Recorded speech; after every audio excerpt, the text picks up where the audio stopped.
Bab 1. Annabeth kira dia sudah siap menghadapi apa saja sampai dia bersua dengan patung yang bisa meledak. Annabeth mondar-mandir di geladak kapal perang terbang mereka, Argo 2, mengecek peluncur misil berkali-kali untuk memastikan semuanya dalam posisi terkunci. Dia memastikan lagi bahwa bendera putih tanda, "Kami datang dalam damai," telah dikibarkan di tiang kapal. Dia sudah menelaah ulang rencana Mel dengan para kru, dan membahas rencana cadangan. Cadangan untuk rencana cadangan kalau yang pertama tidak jalan. Yang paling penting, Annabeth sudah membujuk pendamping yang keranjingan perang, Pak Pelatih Gleason Hedge, agar di kabinnya saja pagi itu dan menonton siaran ulang pertarungan bela diri antar aliran. Bisa runyam kalau di atas geladak trirene Yunani magis yang mereka terbangkan ke perkemahan Romawi, perkemahan yang kemungkinan memusuhi mereka, berdiri seorang satir parubaya berbaju olahraga yang mengayun aitil pentungan sambil berteriak, "Mati kau!" Semua sepertinya berjalan sesuai rencana. Bahkan firasat ganjil yang Annabeth rasakan sejak kapal tersebut lepas landas juga sudah berkurang, setidaknya untuk saat ini. Kapal perang turun menembus awan, tapi Annabeth terus bertanya-tanya. Bagaimana kalau ini ide jelek? Bagaimana kalau penghuni perkemahan Romawi panik dan langsung menyerang saat melihat mereka? Lagi pula, Argo 2 memang kelihatan tidak bersahabat. Ukurannya yang sepanjang 60 meter, lambungnya yang berlapis perunggu dan dilengkapi deretan busur silang dari depan sampai belakang, hiasan berbentuk kepala naga logam yang menyala-nyala, serta dua peluncur misil putar di tengah-tengah kapal yang bisa menembakkan bola api dahsyat hingga membobol beton. Ya, itu bukanlah kendaraan yang cocok untuk ditumpangi ke acara ramah tamah dengan tetangga. Annabeth sudah mencoba mengabari bangsa Romawi terlebih dahulu. Annabeth telah meminta Leo mengirimkan salah satu ciptaan istimewanya, perkamen holografis, untuk memperingatkan teman-teman mereka di dalam perkemahan. Moga-moga pesan itu sampai. Leo mulanya ingin membubuhkan pesan raksasa di bawah lambung kapal, "Pak kabar?" beserta sebuah ikon senyum, tapi Annabeth memveto ide tersebut. Dia tidak yakin bangsa Romawi punya selera humor. Sudah terlambat untuk kembali sekarang. Awan-awan tersibak di sekeliling lambung kapal, menampakkan hamparan perbukitan Auckland yang hijau keemasan di bawah mereka. Annabeth mencengkeram salah satu tameng perunggu yang melapisi langkan di sisi kanan kapal. Ketiga rekannya sesama kru menempati posisi mereka. Di anjungan belakang kapal, Leo berjalan hilir mudik seperti orang gila, mengecek meteran dan memutar-mutar tuas. Sebagian besar juru mudi pasti sudah puas hanya dengan setir atau pena i-mudi. Leo justru memasang papan ketik, monitor, papan kendali aviasi dari pesawat Learjet, audio mixer, dan sensor gerak dari Nintendo Wii. Dia bisa memutar kapal dengan cara menarik stik pengendali, menembakkan senjata dengan cara memainkan cuplikan album musik, atau mengembangkan layar dengan cara menggoyangkan pengendali Wii secepat-cepatnya. Berdasarkan otandar demigod sekalipun, GPPH Leo termasuk parah. Piper berjalan bolak-balik di antara tiang layar utama dan kedua peluncur misil sambil melatih pidatonya. "Turunkan senjata kalian," gumamnya, "kami cuma ingin ngobrol." Camspeak Piper kuat sekali, kata-kata yang mengalir ke telinga Annabeth membuat Annabeth ingin menjatuhkan belatinya dan mengobrol santai saja. Tak seperti anak Aphrodite Yin, Piper berusaha keras untuk tidak menonjolkan kecantikannya. Hari ini dia mengenakan celana robek-robek, sepatu olahraga usang, dan kaos kutung putih bergambar Hello Kitty. Mungkin untuk bercanda, meskipun Annabeth tidak pernah bisa mengerti Piper seutuhnya. Rambut coklat Piper yang panjangnya tak rata dikepang ke kanan dengan hiasan bulu elang. Kemudian, ada juga pacar Piper, Jason. Pemuda itu berdiri di haluan, pada landasan yang ditinggikan di belakang busur silang. Dari sana, bangsa Romawi dapat dengan mudah melihatnya. Buku-buku jari Jason tampak putih karena mencengkeram gagang pedang emasnya erat-erat. Terlepas dari itu, dia kelihatannya tenang saja untuk ukuran seorang cowok yang menjadikan dirinya sasaran tembak. Di atas celana jin dan kaos jingga perkemahan blasteran, dia mengenakan toga dan jubah ungu, perlambang jabatan lamanya sebagai praetor. Dengan rambut pirang yang berantakan ditiup angin dan mata biru sedingin es, dia kelihatan gagah dan tampan, serta pegang kendali sepenuhnya, layaknya putra Jupiter. Jason tumbuh besar di perkemahan Jupiter. Karena itu, mudah-mudahan saja wajahnya yang familiar membuat bangsa Romawi tidak langsung meledakkan mereka hingga jatuh dari langit. Annabeth mencoba menyembunyikan perasaannya, tapi dia masih belum mempercayai cowok itu sepenuhnya. Tindak tanduk Jason terlalu sempurna, selalu mengikuti aturan, selalu melakukan tindakan terpuji. Bahkan penampilannya terlalu sempurna. Dalam benak Annabeth, ada satu pemikiran yang mengganggu, bagaimana kalau ini tipuan dan Jason mengkhianati kami? Bagaimana kalau kami terbang ke tengah-tengah perkemahan Jupiter, lalu Jason berkata, "Hei, bangsa Romawi. Lihat nih, kubawakan kalian tawanan dan kapal keren." Annabeth ragu hal itu bakal terjadi. Kendati demikian, dia tidak bisa memandang cowok itu tanpa merasa curiga. Jason merupakan bagian dari program pertukaran anggota yang dicanangkan Hera secara paksa guna memperkenalkan kedua perkemahan. Paduka menyebalkan, Ratu Olympus telah meyakinkan dewa-dewi lain bahwa kedua kubu anak-anak mereka, Romawi dan Yunani, harus menyatukan kekuatan demi menyelamatkan dunia dari dewi jahat, Gaia, yang tengah terbangun dari dalam bumi, dan anak-anaknya yang keji, para raksasa. Tanpa peringatan, Hera menculik Percy Jackson, pacar Annabeth, menghapus memorinya, dan mengirim pemuda itu ke perkemahan Romawi. Sebagai gantinya, bangsa Yunani mendapatkan Jason. Semua itu bukan salah Jason, tapi setiap kali Annabeth melihat pemuda tersebut, dia teringat betapa dia merindukan Percy. Percy, yang berada di suatu tempat di bawah mereka saat ini. Demi dewa-dewi, rasa panik membuncah di dalam diri Annabeth. Dibendungnya perasaan itu dengan paksa. Dia tidak boleh bersikap emosional. "Iku anak Athena," kata Annabeth kepada dirinya sendiri. "Aku bertindak sesuai rencana dan tidak boleh lengah." Annabeth merasakannya lagi, firasat yang tak asing, yang buatnya merinding, seolah orang-orangan salju sinting, mengendap-endap ke belakangnya dan mengembuskan napas beku ke lehernya. Pasti karena tegang. Di dunia dewa-dewi dan monster sekali Annabeth tak percaya bahwa kapal perang baru bisa berhantu. Argo II amat terlindung. Pelat-pelat perunggu langit di sepanjang langkan telah dimantrai untuk menangkal monster. Selain itu, jika ada penyusup yang datang, satir penunggu kapal, Pak Pelatih Hedge, pasti sudah membawinya. Annabeth berharap kalau saja dia bisa berdoa kepada ibunya untuk minta petunjuk, tapi saat ini hal itu tidaklah mungkin, tidak semenjak bulan lalu, ketika Annabeth berhadapan dengan ibunya dan memperoleh hadiah terburuk seumur hidupnya. Sensasi dingin itu semakin menusuk. Annabeth merasa mendengar suara lirih di antara embusan angin, suara tawa. Seluruh otot di tubuhnya menegang. Ada yang tidak beres. Annabeth hampir saja menyuruh Leo putar balik. Kemudian, dari lembah di bawah, terdengar bunyi trompet. Bangsa Romawi telah melihat mereka. Annabeth kira dia sudah tahu bakal melihat apa. Jason telah menggambarkan perkemahan Jupiter sedetail mungkin kepadanya. Walau begitu, tetap saja sulit mempercayai penglihatannya sendiri. Oleh perbukitan Auckland, lembah itu paling tidak berukuran 2 kali lipat perkemahan blasteran. Sebuah sungai kecil mengitari satu sisi lembah dan meliuk ke tengah-tengahnya seperti huruf G besar, bermuara di danau biru cemerlang. Tepat di bawah kapal, di tepi danau, kota Roma baru berkilauan diterpa sinar matahari. Annabeth mengenali tempat-tempat yang diceritakan Jason kepadanya, Hippodrome, Colosseum, kuil-kuil dan taman-taman, kawasan 7 bukit dengan jalan-jalannya yang berliku, villa warna-warni, dan kebun bunga. Annabeth melihat bukti-bukti pertempuran yang baru saja berlangsung antara bangsa Romawi dengan pasukan monster. Kubah sebuah bangunan, gedung senat, menurut dugaan Annabeth terbelah. Lapangan di forum berlubang-lubang sebesar kawah. Sejumlah air mancur dan patung porak-poranda. Lusinan anak yang mengenakan toga keluar berduyun-duyun dari gedung senat agar dapat melihat Argo II dengan lebih jelas. Penghuni perkemahan Romawi itu tumpah ruah dari pertokoan dan kafe, melongo dan menunjuk-nunjuk selagi kapal itu turun. Kira-kira 1 kilometer di sebelah barat, tempat trompet tadi berbunyi, berdirilah sebuah benteng Romawi di atas bukit.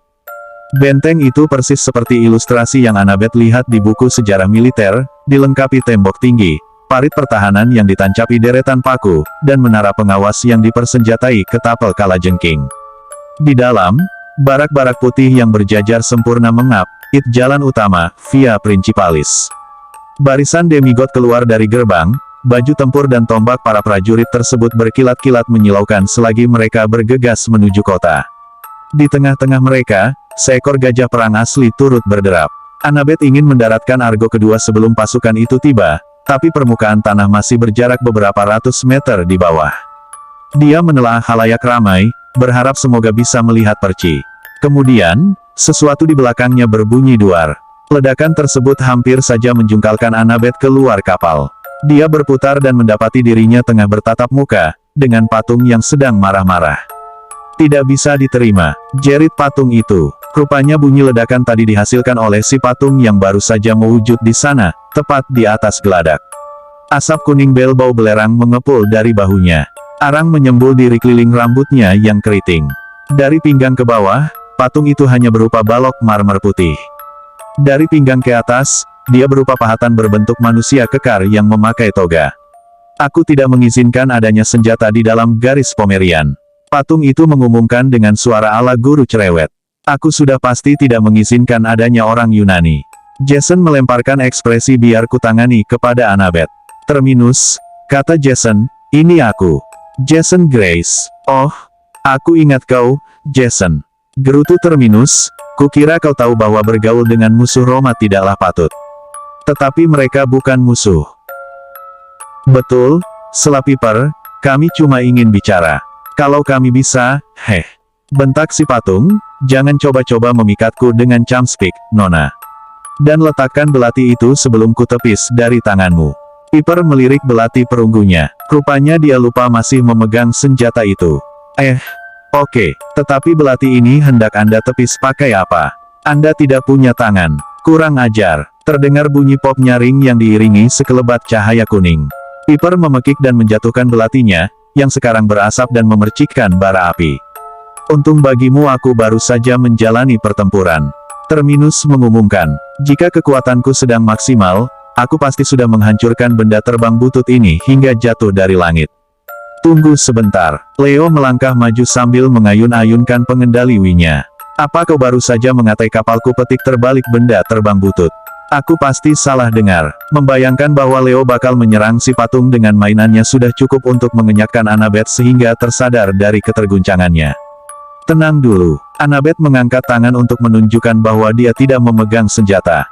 Petik terbalik Anda pasti Terminus, Dewa Perbatasan.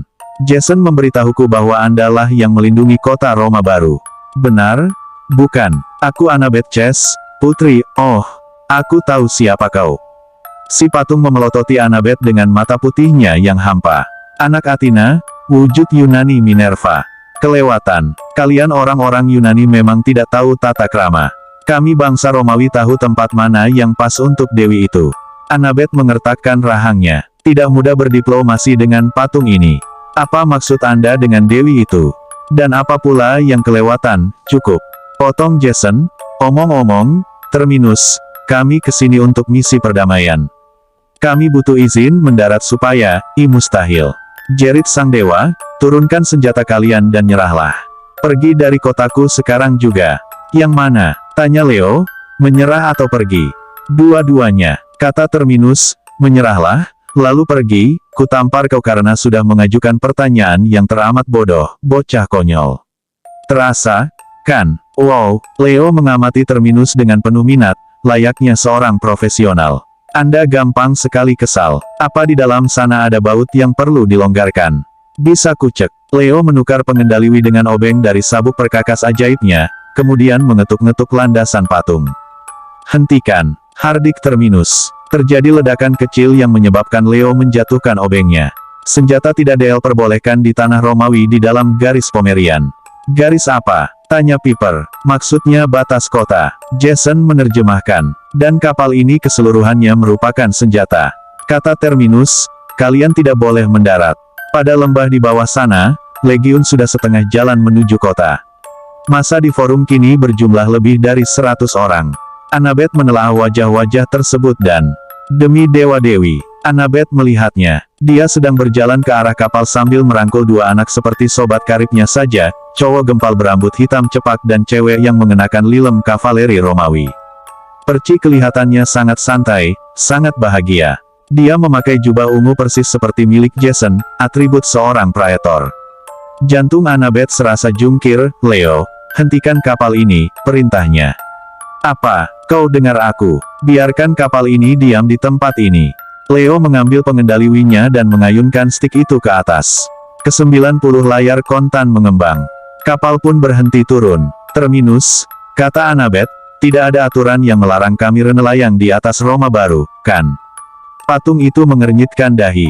Memang tidak ada. Kami bisa mempertahankan kapal di atas sini, ujar Annabeth. Kami akan menggunakan tangga tali untuk mencapai forum. Dengan cara itu, kapal ini takkan menejak tanah Romawi. Secara teknis, kami takkan melanggar aturan.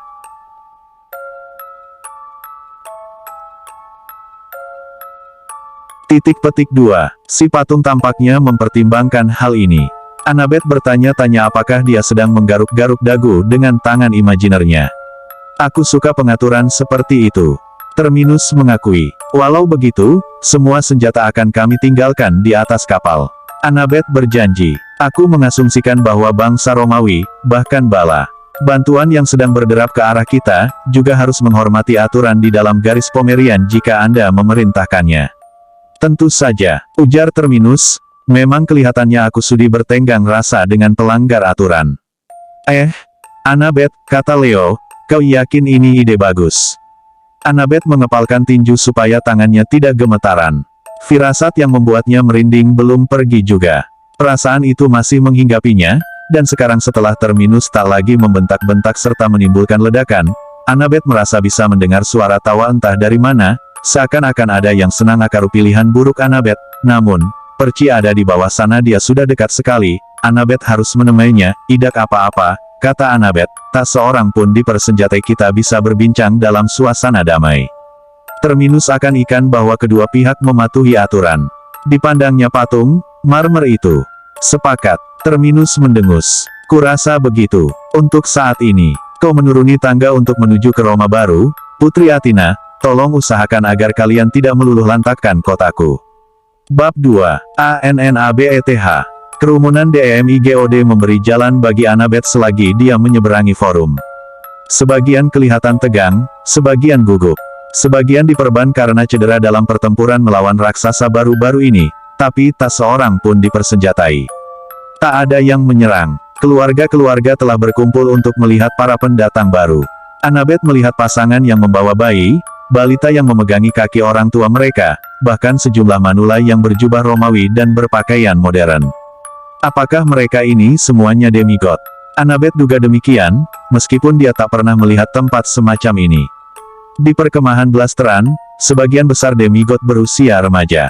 Jika masih hidup selepas lulus SMA, mereka akan menetap sebagai konselor di perkemahan atau pergi untuk menjalani hidup sebaik mungkin di dunia luar. Sebaliknya, yang tinggal di sini adalah komunitas lintas generasi. Di belakang kerumunan, Annabeth melihat Tyson si Cyclops dan anjing neraka Perci, Nyonya Oleari, regu pelacak pertama dari perkemahan blasteran yang tiba di perkemahan Jupiter. Mereka kelihatannya baik-baik saja. Tyson melambai dan nyengir, mengenakan panji-panji SPKR seperti serbet raksasa. Benak Annabeth menyadari bahwa kota itu indah sekali, aroma dari toko roti, air mancur yang meruah, kembang yang bermekaran di taman. Belum lagi arsitekturnya, demi dewa-dewi, arsitekturnya sungguh luar biasa, pilar-pilar marmer bersepuh emas mosaik kemilau, monumen peringatan berbentuk lengkung dan villa-villa berteras. Di hadapan Annabeth, para demigod membukakan jalan bagi seorang cewek berbaju tempur lengkap dan berjubah ungu rambut berwarna gelap terurai ke bahunya. Matanya sehitam obsidian. Reina. Jason telah mendeskripsikan Reina secara akurat.